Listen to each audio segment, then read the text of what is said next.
Hi everyone, my name is Yukin.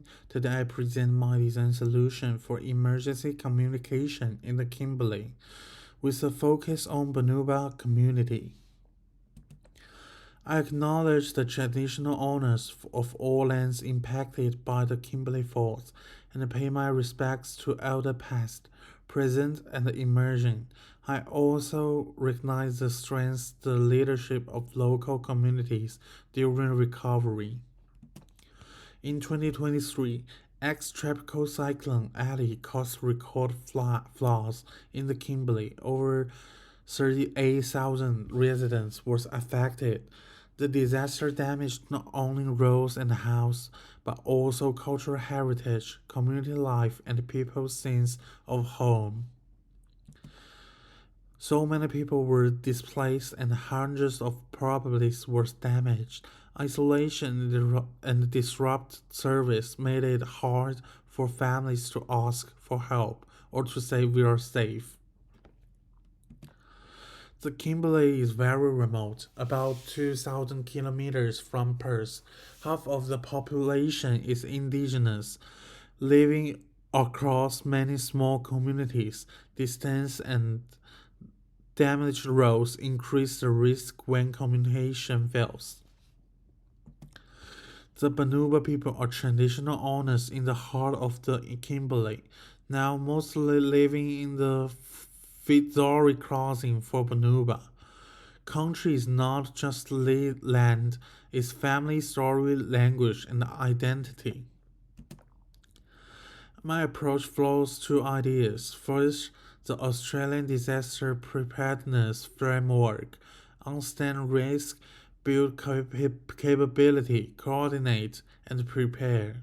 Second, co-production with First Nations communities, share power, prioritize relationships, use participatory methods, and co-design, co-deliver, and co-evaluate. This guide both process and the outcome. The Flood Alerts app shows how clear, visible information can help the public act fast. It inspires me to create something that always visible in daily life and can carry key message during a crisis.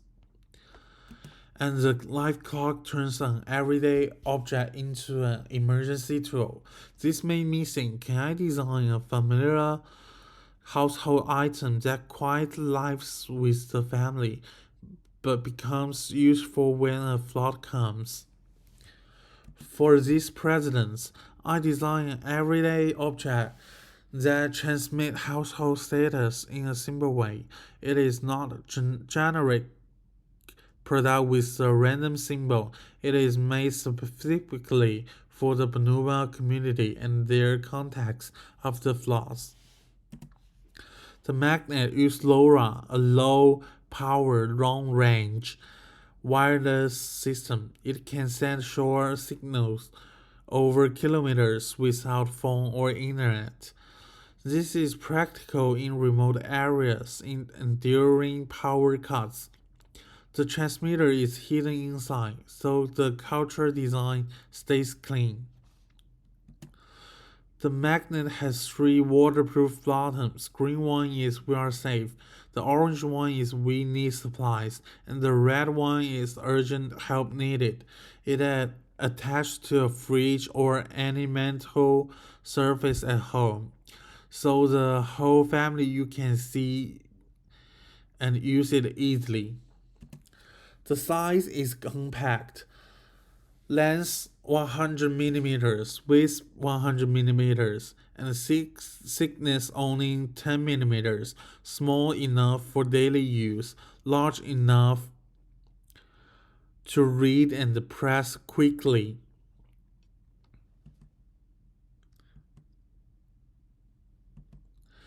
And the form is Bongardi, the wedge-tailed eagle. In Banuba's culture, the eagle is guardian, a messenger, and a link to country.